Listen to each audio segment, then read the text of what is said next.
आहे राजकीय वर्तुळातून राज्यातील महाविकास आघाडीच्या भवितव्याबाबत पुन्हा एकदा प्रश्नचिन्ह निर्माण झालंय। मुंबईतील शिवालय इथं पार पडलेल्या महत्त्वाच्या बैठकीमध्ये शरद पवारांच्या पक्षातील नेत्यांनी दांडी मारली, त्यामुळे राजकीय चर्चांना उधाण आलंय। राष्ट्रवादीच्या विलीनीकरणाची चर्चा सुरू असतानाच राष्ट्रवादीचे नेते अनुपस्थित राहिल्यानं मविया राज्यामध्ये संपुष्टात आली आहे का असा सवाल उपस्थित केला जातो। मात्र कम्युनिकेशन गॅपमुळे राष्ट्रवादी काँग्रेस उपस्थित नसल्याचं मविया नेत्यांनी सांगितलंय। कामांमुळे आणि थोडासा कम्युनिकेशन गॅप झाल्यामुळे त्यांना थोडा पोहोचण्याकरता वेळ होतोय, परंतु आम्ही सगळे एकत्रच आहोत हे सुरुवातीलाच या ठिकाणी सांगून टाकतो। दरम्यान विरोधकांनी सरकारच्या चहा पानावर बहिष्कार टाकला। ठाकरे, शिवसेना आणि काँग्रेस यांच्याकडून अधिवेशनाच्या पार्श्वभूमीवर पत्रकार परिषद घेण्यात आली। यावेळेला त्यांनी आपण बहिष्कार टाकल्याचं सांगितलं, त्यामागची कारणंही सांगितली। विरोधकांनी सरकारच्या चहा पानावर बहिष्कार टाकलेला आहे। प्रचंड बहुमतानं सरकार आलं आहे, त्यामुळे सरकारला मस्ती आहे। शेतकऱ्यांच्या आत्महत्या थांबत नाहीत।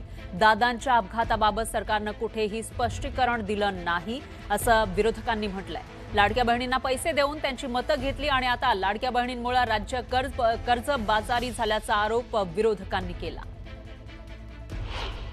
लोकशाही मार्गाने निर्माण झालेली ही सत्ताधारी आणि विरोधी पक्ष अशी दोन्ही अंग आहेत, परंतु प्रचंड बहुमत मिळाल्यामुळे, पाशवी बहुमत मिळाल्यामुळे सत्ताधारी पक्षाचं वर्तन मी मगाचपासून तेच सांगतोय की सभ्यतेचं राहिलेलं नाही।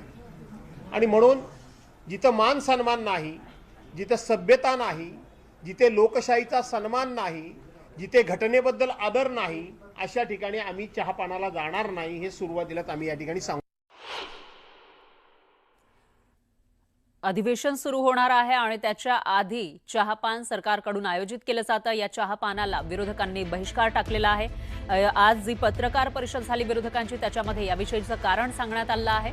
विरोधकांनी सरकारच्या चहापानावर बहिष्कार टाकलाय आणि त्यामागची कारणं सांगताना एकतर लाडकी बहीण योजना सुरू करून पैसे त्यांना देण्यात आले, त्यांची मतं घेतली, मात्र आता त्याच्यामुळे सरकार कर्जबाजारी झाल्याचा आरोप सुद्धा विरोधकांनी केला।